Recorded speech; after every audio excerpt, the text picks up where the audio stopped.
สวัสดีค่ะพ่อแม่พี่น้องสวัสดีFCทุกท่านเนาะค่ะกลับมาพบมาพอกับเจตาภาคเก่าคือเก่าค่ะในทางช่อง YouTube คลิปนี้เจตาก็จะว่างแนวทางของลาวพัฒนาค่ะเห็นอยู่นี่จะเป็นประวัติของเลขล็อกอุดรวันที่20เด้อค่ะพี่น้องลาวพัฒนาออกหา993ตัวบนของเพิ่นเขาไปเบิ่น99เนาะยิงโหลดเขาตัวนึงค่ะ ประวัติวันที่20เนาะค่ะกับขอบคุณขอบคุณเลขล็อกอุดรค่ะที่ให้แนวทางมาว่างทางช่องของเจตาFC มีไผตามไผใดบ่ค่ะถ้ายังบ่ทันตามท่านใดมาไปใหม่วันที่22 2ทุ่มครึ่งเนาะค่ะกับเลขล็อกอุดรลาวพัฒนาวิ่งรูดเพิ่นให้มาค่ะ5กับ4 2ตัว4หาง56 54 51 40เบิ้ล55กับ44ค่ะ3ตัว2หาง3ตัว2หางค่ะ454 441วิ่งรูดเพิ่น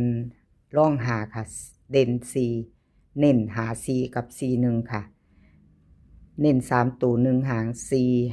454ค่ะFC เลขล็อกอุดรไปจะต่อแคปหน้าจอค่ะแคปหน้าจอไปต่อใหม่กับเพิ่นวัน2ทุ่มครึ่งเนาะค่ะลุ้นกันใหม่กับเลขล็อกอุดรของเพิ่นกับเขาไปอยู่เนาะเขาเบิ่นพี่น้องเอามาไปต่อค่ะกับขอบคุญขอบคุณเลขล็อกอุดรค่ะที่ให้แนวทางมาว่างทางช่องของเจตาเนาะค่ะ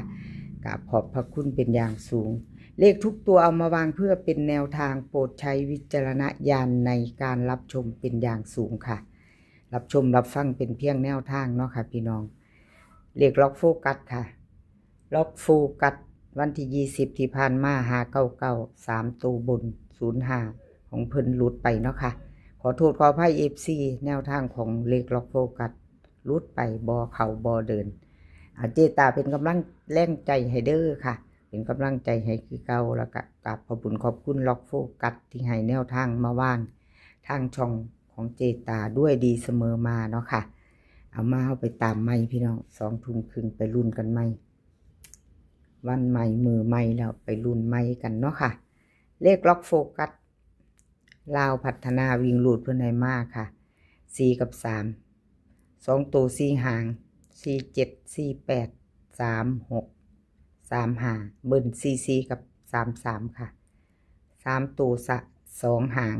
435 448ค่ะวิ่งลูดเพิ่นเด่น4ล่อง3ค่ะเน้น48กับ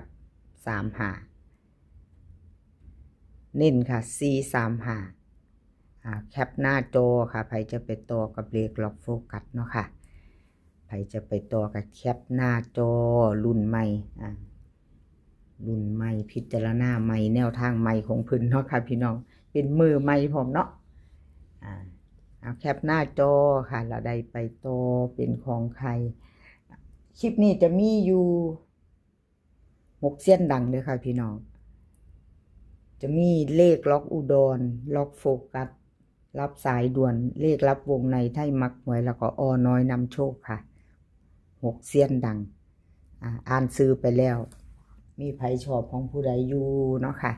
ตามของผู้ใดอยู่ซ่อมๆเบิงไว้กับมาพิจารณาไปนำกันกับเจตาเนาะค่ะมาเบิงแนวทางใหม่เพิ่นซ่อมไปเบิงลุ้นกันต่อรับสายด่วนค่ะรับสายด่วนเพิ่นเข้าไปเด้อค่ะพี่น้องเบิ้น99บนวันที่20ค่ะ599 3ตัวบน05ล่างกอดข้อกันมากค่ะวิ่งรูด9กับ5เบิ้น99 2ตัวบนเนาะค่ะรับสายด่วนใครจะไปต่อกับเพิ่นเตรียมแคปหน้าจอค่ะกับขอบคุญขอบคุณรับสายด่วนค่ะที่ให้แนวทางมาว่างทางช่องของเจตากราบขอบพระคุณเป็นอย่างสูงเนาะค่ะรับสายด่วนค่ะลาวพัฒนาวิ่งรูดเพิ่นให้มา8กับ7ค่ะ2ตัว4หาง8 5 8 6 7 1 7 2ค่ะเบิ้ล88หางเดียว88 3ตัวค่ะ2หาง7 8 5 8 8 6วิ่งรูดล่องบ่มีเด่นค่ะ8กับ7ทอกันเน้น8กับ5 7 1ค่ะ8 5กับ7 1 3ตัวหางเดียวค่ะเพิ่นเน้นให้7 8 5เอาใครจะไปต่อกับ รับสายด่วนแคปหน้าจอค่ะพี่น้องพิจารณาแนวทางใหม่ของเพิ่นลุ้นกันใหม่เนาะค่ะกับรับสายด่วนวันที่22 21บ่มีเนาะพี่น้องมีแค่20เนาะมีวันที่20แล้วก็22ค่ะไปต่อ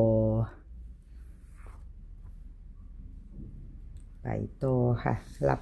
วงในเลขรับวงในค่ะครับขอโทษขออภัย FC 2ตัวมันจับคู่บ่เข้าบ่มีเนาะพี่น้องเลขรับวงในเข้าไปหาตัวเดียววันที่20ค่ะ3ตัวบน599 05ล่างของเพิ่นเข้าไปหาตัวนึงค่ะวิ่งโรด5บน5ล่างอยู่แล้ว599แล้วก็05ค่ะวิ่งโรดเข้า2ตัวมา1ตัวเนาะค่ะ2ตัวมาตัวนึงอยู่เลขรับวงในใครจะต่อกับเพิ่นค่ะแคปหน้าจอเด้อค่ะแนวทางใหม่มาพิจารณาซ่อมไปน้ำกันกับเจตาเลขรับวงในชอบก็จัดขัดก็ผ่านเนาะค่ะเลขรับวงในเล่าพัฒนาวิ่งรูดเพื่อนให้มากค่ะ2กับ7 2ตัว4หางค่ะ2 7 2 6 7 6 7 7 8 7 6เบิ้ลค่ะ2 2กับ7 7 3ตัวค่ะ2 7 8 2 2 6 7 7 6วิ่งรูดเพิ่นเด่น2ร่อง7ค่ะ2ตัวเน้น2 7กับ7 6 3ตัวเน้นหางเดียวค่ะ7 7 6เลขรับวงในแคปหน้าจอค่ะใครจะต่อกับเลขรับวงในแคปหน้าจอไว้ลุ้นกันเนาะพี่น้อง2 ทุ่มครึ่งเล่าพัฒนาแคปหน้าจอ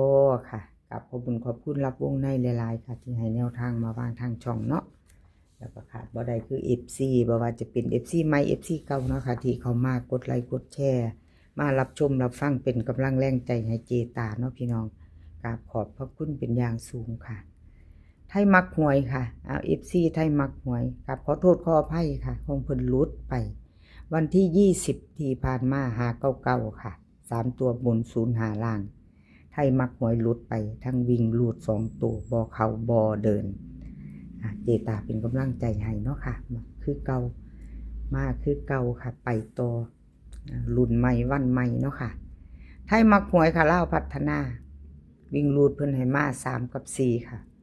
2ตัว4หาง3 4 3 5 4 6 4 7ค่ะเบิ้ล3 3 4 4 3ตัว3หางค่ะ3 4 6 3 3 4 4 4 7วิ่งรูดเพิ่นเด่น4ค่ะร่อง3เน้น3 4กับ4 6ค่ะ3ตัวเน้นหางเดียว3 3 4ค่ะ3 3 4เน้นหางเดียวเด้อค่ะไทยมักหวยไปจะตามต่อกับเพิ่นกับแคปหน้าจอค่ะไปต่อกัน2 ทุ่มครึ่งพิจารณาใหม่กับขอบคุณไทยมักหวยค่ะที่ให้แนวทางมาวางทางช่องของเจตาเนาะค่ะกับขอบคุณเป็นอย่างสูงอ้อน้อยนำโชคค่ะอ้อน้อยนำโชคอ้อน้อยนำโชคเพิ่นให้มาแนวทางใหม่เตรียมแคปหน้าจอเด้อพี่น้องแต่วันที่20ประวัติ599 3ตัวบน05ลุดไปทั้งวิ่งลุดทั้ง2ตัวค่ะอ้อน้อยนำโชคกับขอโทษขออภัย FC แทนเพิ่นเนาะค่ะแทนอ้อน้อยนำโชคมาลุ้นใหม่ไปต่อวันที่20 2 ทุ่มครึ่งเนาะพี่น้องวิ่งรูดค่ะเพิ่นให้มา1กับ6 2ตัว4หาง1 8 1 9 6 5 6 4เบิ้ล1 1 6 6ค่ะ3ตัว2หาง1 6 5 1 6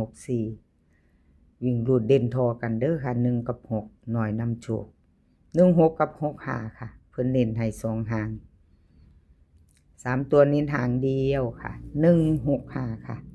1 6 5ขอหน่อยนำโชคเลขเบิ้ลพี่น้อง1 1 6 6ล่าวออกดีพี่น้องออกดีค่ะเบิ้ลจับตามองชอบก็จัดขัดก็ผ่านเนาะค่ะกับขอบคุณอ้อน้อยน้ำโชคที่ให้แนวทางมาวางทางช่องของเจตา แล้วก็ FC บ่ว่าจะเป็น FC เก่า FC ใหม่เนาะค่ะที่เขามารับชมรับฟัง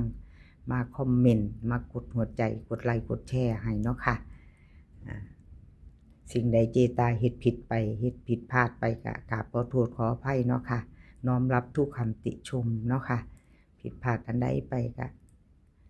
ขอโทษขออภัยหลายๆเอาคลิปนี้ขอให้พี่น้องโชคดีค่ะโชคดี20:30น.มื้อนี้ก็ขอให้มีความสุขขอให้สุขภาพร่างกายแข็งแรงกันทุกคนสุขภาพดีมีไส้ไปกว่ากึ่งเนาะพี่น้องเดินทางไปไสก็ขอให้ปลอดภัยค่ะเดินทางไปขอให้มีโชคกลับมาขอให้มีชัยคลิปหน้าพอกันใหม่ค่ะคลิปนี้ก็สวัสดีค่ะ